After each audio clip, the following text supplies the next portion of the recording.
अरे सबके में हरिया हो से के महीना हो कि बाकी हमार बढ़ल बाटे दुख दुनावा हो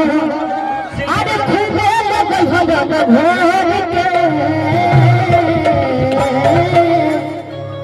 किया जाना फगुनावा में किया छोड़ के अरे आजना फगुनवा में देहरतनवा किया छोड़ के। अच्छा ये वो गाना के सुन ले गाना के नाम बताइए सभी पीछे हटाइए ना सब लोग को कि हम पीछे गलती तो कि हम तुम्हारे में गलती तो पहले कि बाकी एक बेरी गंगा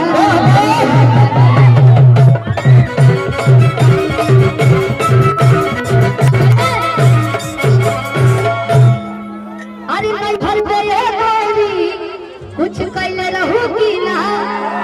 कि तो याद से प्यार के मोहर तुमर लगले रहू की ना कि पियाला के कसम सच बोलनी मधु जी बुलाइए बरजस भैया हे पियाला के कसम मधु जी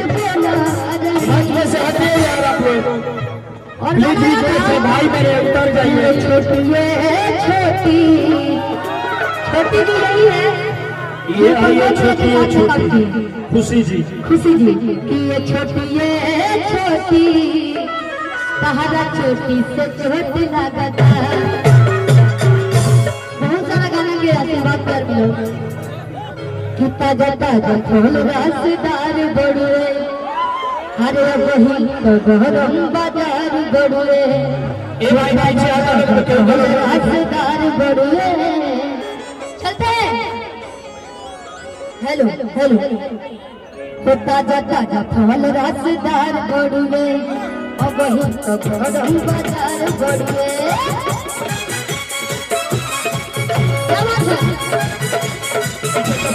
ताजा ताजा फल रसदार बड़ुए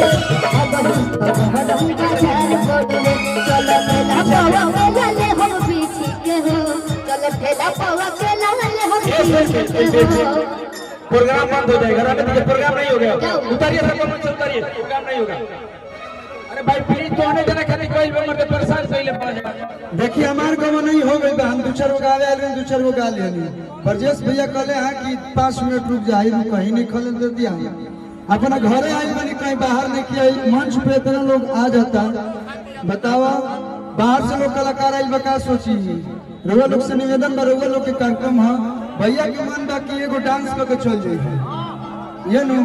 शिल्पी राज के एगो गाना गा ले पे लोग सब लोग रउए खातिर लोग आइल बा फोटो खिंचा लिया जाई लेकिन शांति से थोड़ा कार्यक्रम के मंच के खाली कर देलो रिक्वेस्ट बनी हो रहा बा हेलो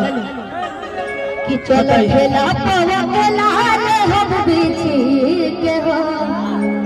कि बोलका भाव बा तोहरा लीची के हो कि बोलका भाव बा तोहरा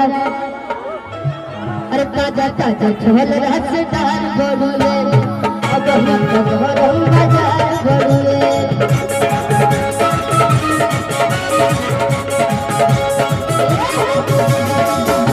रसदार बड़ुए अब हम तो गरम बाजार बड़ुए